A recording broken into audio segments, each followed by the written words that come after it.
Oh. So it's the same thing, but now we got a candle. Okay, so she's just talking to us. Okay, so let's see if we can get through this. Admittedly, I'm still kind of in the cheatsy mode. Okay. Nightlight, active skill, 60-second recharge time, enlighten your path. Okay, well it's... Oh, is it better than the flashbang?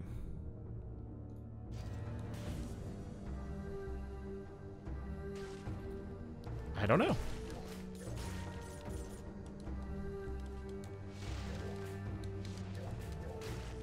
Unfortunately, I keep falling off the platform here.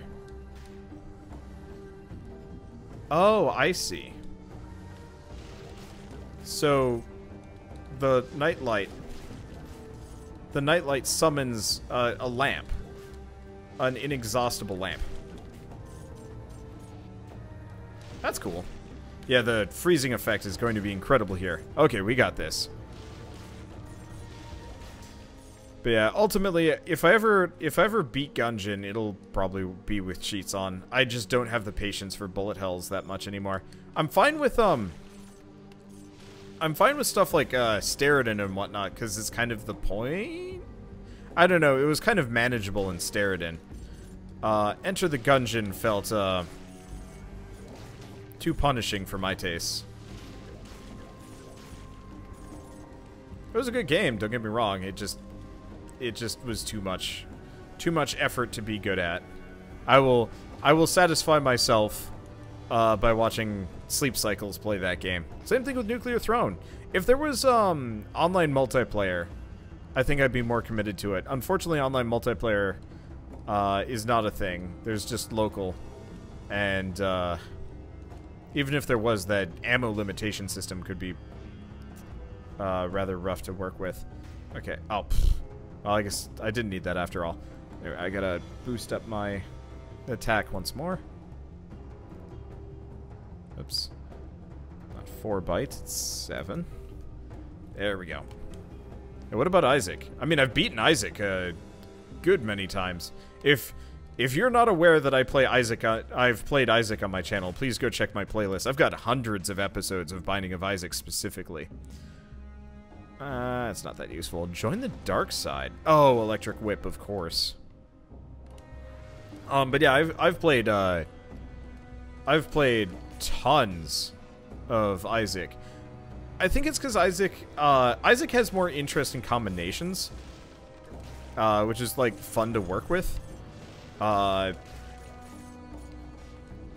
Darkest Dungeon. Gungeon didn't have any like fun item combinations that actually like really made you ridiculous. There were fun items, but it didn't have like the same feeling. Let's see, which Isaac game is better? Ow. Absolutely the most recent one. Despite the complaints, Afterbirth and Afterbirth Plus are way, way better than original Isaac. Especially now that they've kind of like finely tuned it. Sort of. Maybe not. I don't know. It does kind of suffer from bloat. Have I beaten Northern Lion levels of Isaac? No. No one ever will. Maybe Cobalt Streak has played more Isaac than Northern Lion, but I doubt it. But yeah, Isaac is stupid easy. Fun. Like, crazy fun. But it is not a challenging game comparatively. Let's see if the challenge area is any good. But yeah, I used to do a lot of challenges for Isaac. Or not challenges. I used to do races. Isaac races are fun. I should see if Bird's up for them again. We haven't done those in a while. Didn't like Binding of Isaac. I wish I almost wish that somebody had well, maybe there's one now. I want to play Isaac, but I don't really like the visual style. I would absolutely play like an Isaac. Got lucky there. Fuck. I swung the wrong direction. Oh well, that's fine. If I were to get Isaac, get Rebirth. Yeah, you got to get Rebirth before Afterbirth. But I don't know. I think I would enjoy Isaac even more if it didn't look like blood and poop. I mean, I guess I can deal with the blood. Just after a while, you're like, can I have more interesting things here? Okay, so we have an elite enemy. Yep.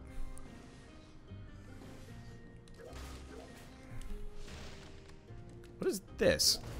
I don't know why I couldn't go up there. I'm noticing I'm having some, like, trouble getting around. Okay. Money from dead cells or reduced damage from projectiles. Honestly, I'm pretty wealthy here.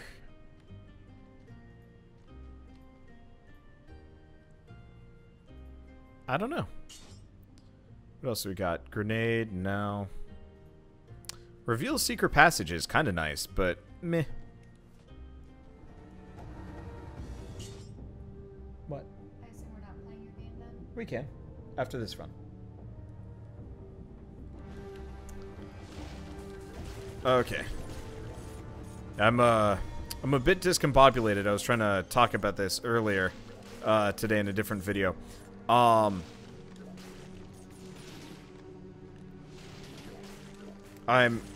having some issues YouTube-wise and gaming-wise because normally with my channel, the way it works is I will play new games, and I will practically play every single new game available. And that's the lifeblood of my channel, that's how it works, so on and so forth.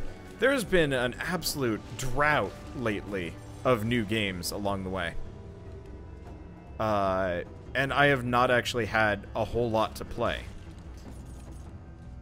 And there's a billion games that you guys will almost immediately start trying to suggest to me. And that's all fair and good, but for the most part, YouTube channels live and die based on searchability and stuff like that. And ultimately, the most searchable games are the most recent releases.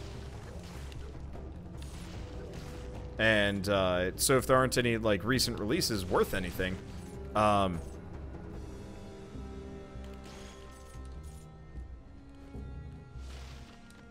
let's see.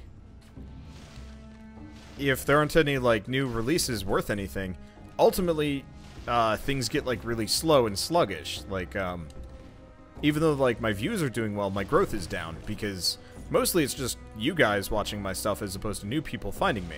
And to be fair, you gotta cater to both. You can't just ignore one for the other, because that's how you end up like losing a lot of people. I guess no, that was a worthless place to put that down. Stuff like that. Okay. I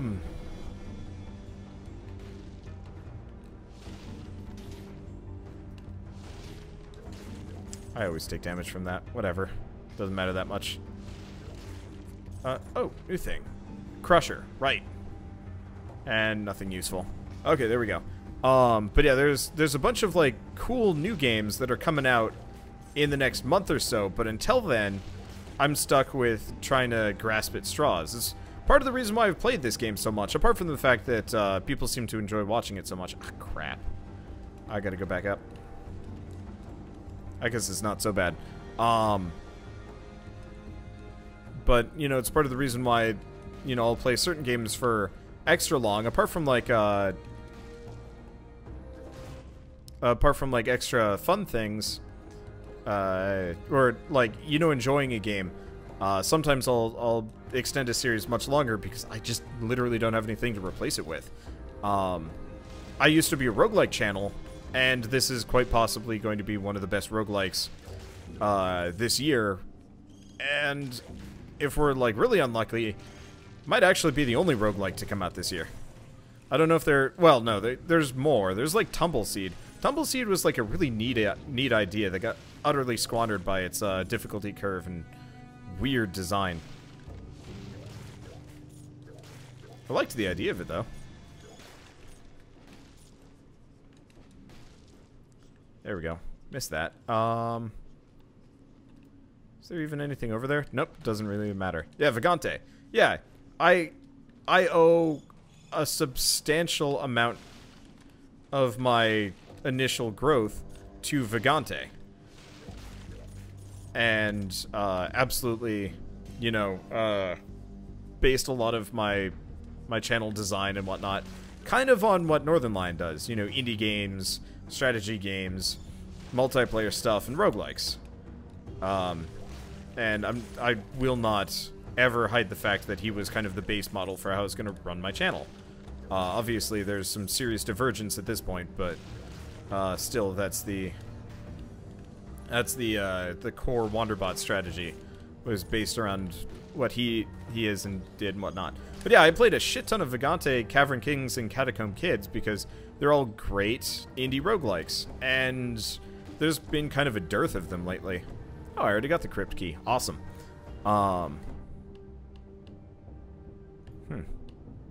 I don't know which direction to go. Well, yeah, let's go back up for a second. And so, like, part of the reason why I'm extending this one is because there just hasn't been anything else coming out that I, like, want to replace it with. Because I don't want to just not have a roguelike. Because that would be weird. And so, tons and tons of Dead Cells, which I'm actually kind of okay with. They're also developing this game really freaking fast. Waiting for Fallout 5, but it's going to be shit. You're going to be waiting a while, I think. Bethesda has realized that they are rich as balls and are taking the Half-Life approach. Is that lit? I think that's lit. Let's see, are roguelikes that popular? Probably not, but it just feels weird not to have one. Okay, jump 3 times, collect cells and gold without being in range. Yeah, see, I want the one where you get gold whenever you get a cell. Oh, here we go, damage reduced. Is it even? Yeah, I'll take it. Okay, so now we go back down over this direction.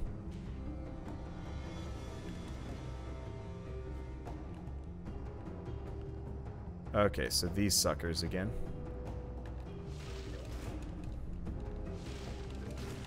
Okay, there's one of them. Well, that was much easier than last time.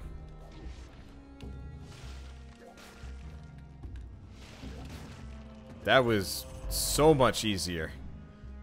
And crypt keys. Crypt keys. Oh, hi. Oh, are these are the new sandals. They had a GIF of a specific pair of battle sandals that I wanted to take a look at. Well, that's nice.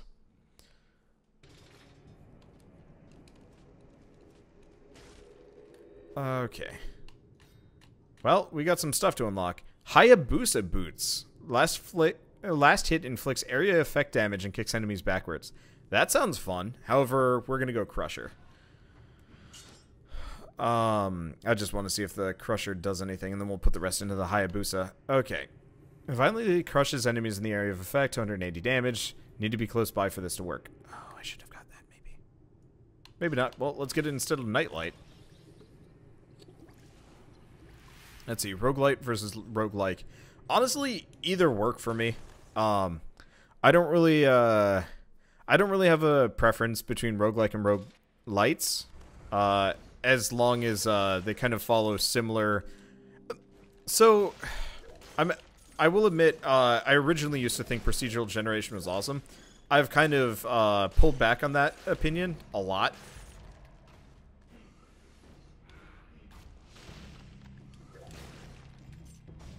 Okay, I don't know how this thing works. So it's a ground slam totem. Honestly, that's not bad, especially for the damage it does. Hopefully it scales. I might actually keep that one around. Yeah, we'll have to repeat this blueprint process, I think, a couple of times as this game develops, so we can cull our list a little bit. Ow. But that's okay. I'm really liking this whip. This whip feels really good.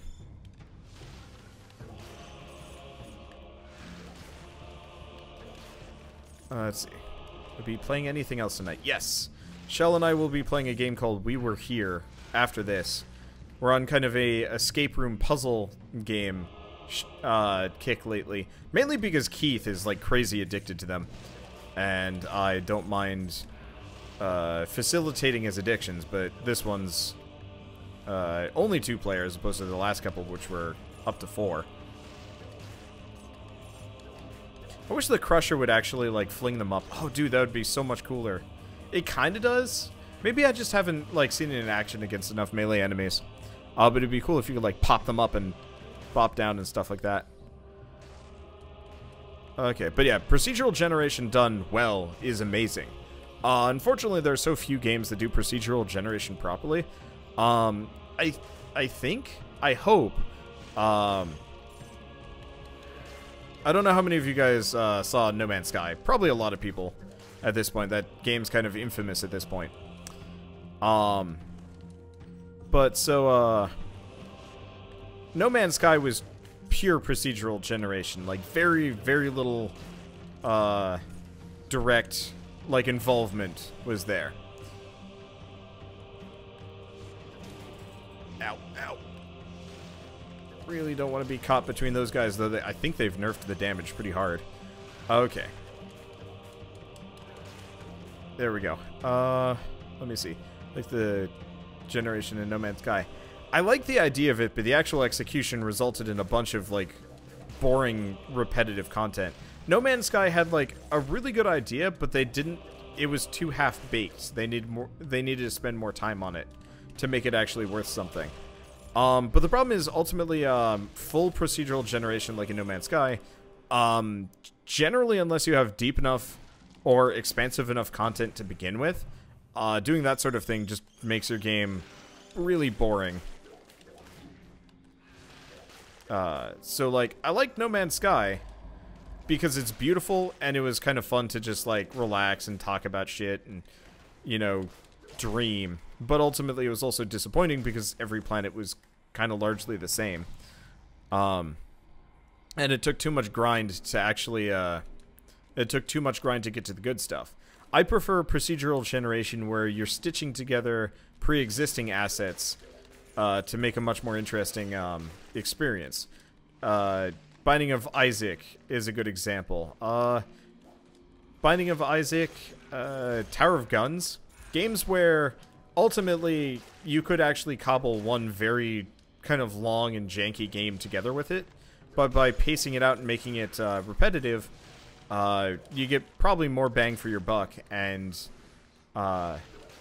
you know, accounts for a lot more like repetitive, repeated gameplay. Keep trying to roll through that door and it wasn't taking.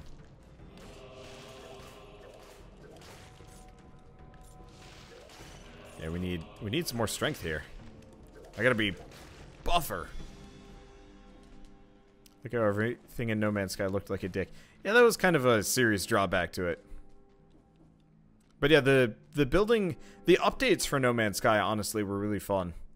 I think they did a good job at, like, moving closer to a good product there. It's just, it's gonna need like 3 more patches before it's there.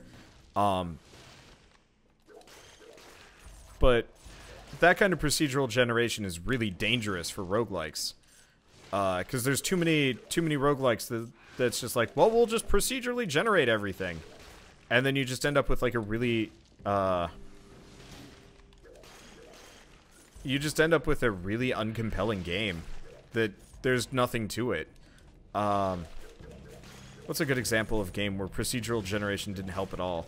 I mean, honestly, I don't know how many of you guys saw my playthrough of Mid-Boss.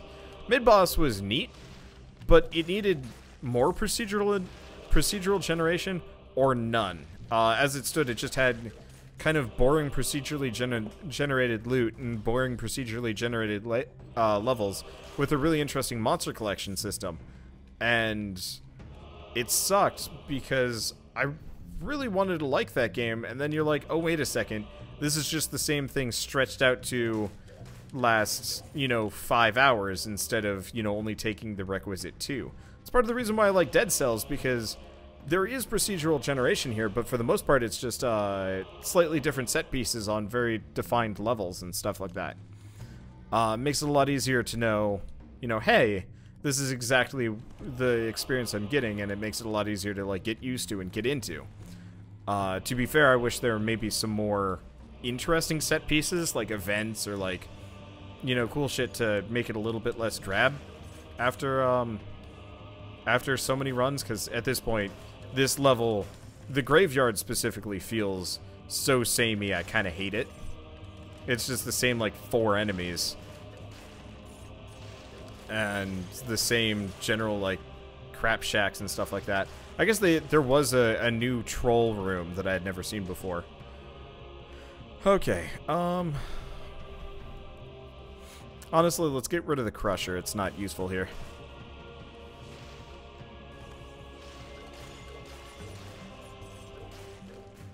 But yeah, I prefer procedural generation when it kind of enhances the variety but doesn't harm the gameplay. Absolutely great procedural generation are Dwarf Fortress and Minecraft. Yeah. So the reason why it works in Dwarf Fortress is because the game is so modular. Modular? I don't know if that's the word I'd use. But Dwarf Fortress is such a pure mechanical, like, machine that it can handle it. It's got enough content that the procedural generation works. And you can run into some, like, odd bits here and there, but for the most part, every world feels the same, but different enough that there's new things for you to find and mess around with. But ultimately, Dwarf Fortress also works from the perspective of, if you took away all of the procedural generation from Dwarf Fortress, it would still be a damn good game.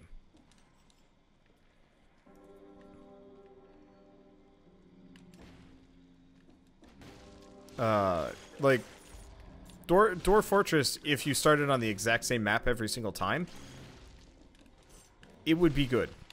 Same thing with Minecraft, though maybe to a lesser degree. The thing about Minecraft was, it was such a simple core concept that didn't rely on the... I guess maybe the point is neither of them relied on the procedural generation to be interesting. Holy crap, healing might have gotten like a serious boost. I do not remember it healing me that much in the past. But like for Minecraft, it gave you a world to explore every single time, and there's very distinct like logic to it. Like the further you got underground, the more like interesting caves you could find. And it wasn't too far off of No Man's Sky. It's just once you were down there, there was some very concrete there was some very concrete like mechanics and things to look for, so it didn't feel broken or empty. Maybe, I don't know, hard to say. Now, so glad I could jump over it. Holy crap, this guy's beefy. Well, we're about to get a power boost, so I'm fine with it. Yep. There we go. Okay, I'm just gonna have to remember to boost my strength up here. I feel like I've probably missed a strength up or something. But maybe it just has to do with the fact that I went through the... Huh. I don't know, I'll have to think about it. Would RimWorld's procedural generation be good? Yeah, probably. I mean, ultimately, RimWorld's procedural generation is in the exact same boat as, is in the same boat as, Dwarf Fortress. It's not, it's nothing amazing, but it's enough to keep every run feeling fresh and interesting. Same thing would be Don't Starve and Banished and Oxygen Not Included, and I mean there's like a billion of these games that all they require of the procedural generation is to give the map something, you know, something of a variety, so players don't feel like they're playing the same thing every single time. And that works for like a solid single player like sandbox experience, because you need that, otherwise the repetition you need that, otherwise the repetition gets boring. It's why you know, PvP versus AI in RTSs is generally pretty boring, and you generally don't want to comp stomp on the same map forever. Okay, so I need to up my strength by 3. Let's do that now, considering I'm not doing enough damage. But yeah, No Man's Sky's mistake was relying so heavily on procedural generation that there ultimately was nothing left. It was a great concept. Like, I loved the ships. The ships... Actually, I think the ships are the perfect example of what they should have done with procedural generation. So, they couldn't procedurally generate the ships completely. There's no way you can design good-looking ships from, like, a program without having half of them look like dingleberries. Or broken ass... I mean, honestly, I guess a good example would be the gummy ships from Kingdom Hearts.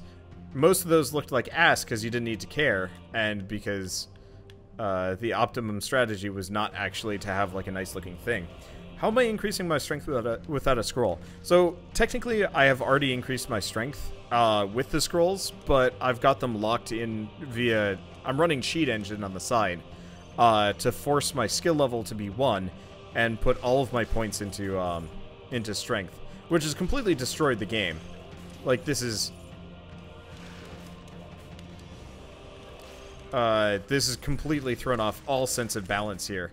I'm just messing around because I've played this game so many times now that I'm just like, meh. I probably shouldn't have done the dark room with the super power-up, but I'm just messing around. But yeah, so for No Man's Sky specifically, the ships were made from... They were cobbled together from a variety of parts. And generally, they all looked fairly cohesive. Some of them looked a little stupid, but whatever. But for the most part, it was cohesive, and you knew generally what you were getting whenever you got one of them. And I felt like that was a much better system than like the monsters, which were, I guess, there were repetitive parts. You know, you could kind of see like a spore creature creator and stuff like that. But you know, the creatures, the planets, whatever, they were all 7 different flavors of the same. I guess the ships were too.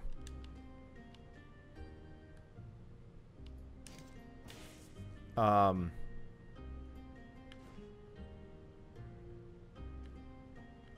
guess just with the ships, it was a purely cosmetic choice. And so it didn't matter that much. But yeah, when you go like infinite galaxy to explore and stuff like that, you actually have to have a reason to explore it. I mean, imagine if we as humans... imagine if we humans, we go up to the stars, we're exploring and stuff like that. Oops, wrong one. We go up to the stars, and we see... Yeah, Starbound had procedurally generated enemies. I mean, for the most part, they were cobbled together from different set pieces. Weren't always the greatest, though.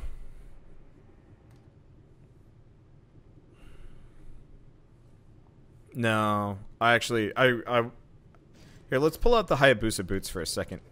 Oh, damn, these look cool. We could just use them. Eh, screw it. I don't need the bonus frost damage. We'll just destroy this guy anyway. But, like, imagine if we're eventually an interstellar race. And we're flying around the stars and stuff like that. And we get to... Shell, what's the nearest star system to us? Yeah, say we get to Alpha Centauri. And at Alpha Centauri, there's a bunch of humans there.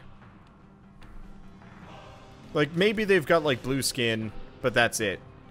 And, like, we get there, and then we go to, you know, somewhere else.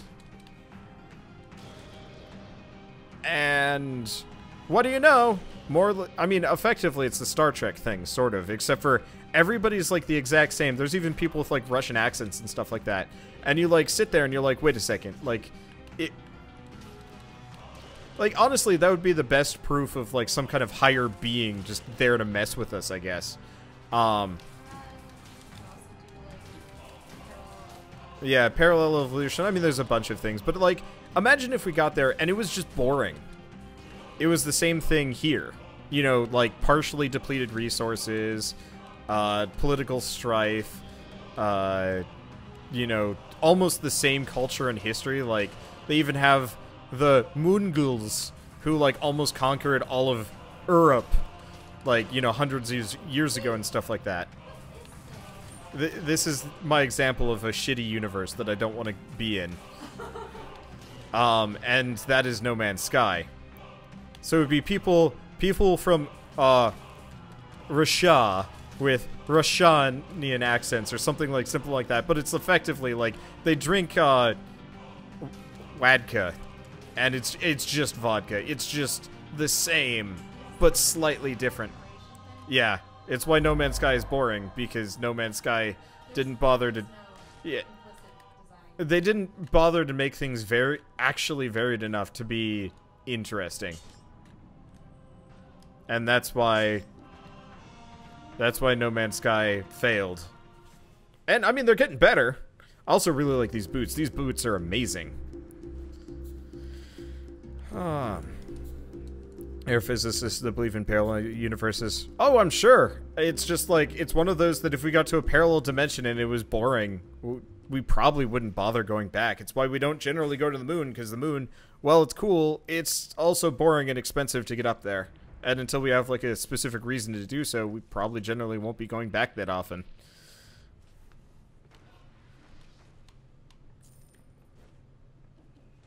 Okay, so we already got that. I don't know. Rant over. That was fun, though. I like playing this game as a rant platform now. And it's fun to... I really like the ability to, like, mess around with my stats. So, things for the future, I can have unlimited ammo, so we might do an archery run soon. I can also increase, potentially, the amount of jumps I get. We could potentially do a floor is lava type run, which could be interesting, but almost impossible, just because it would hurt my fingers real bad.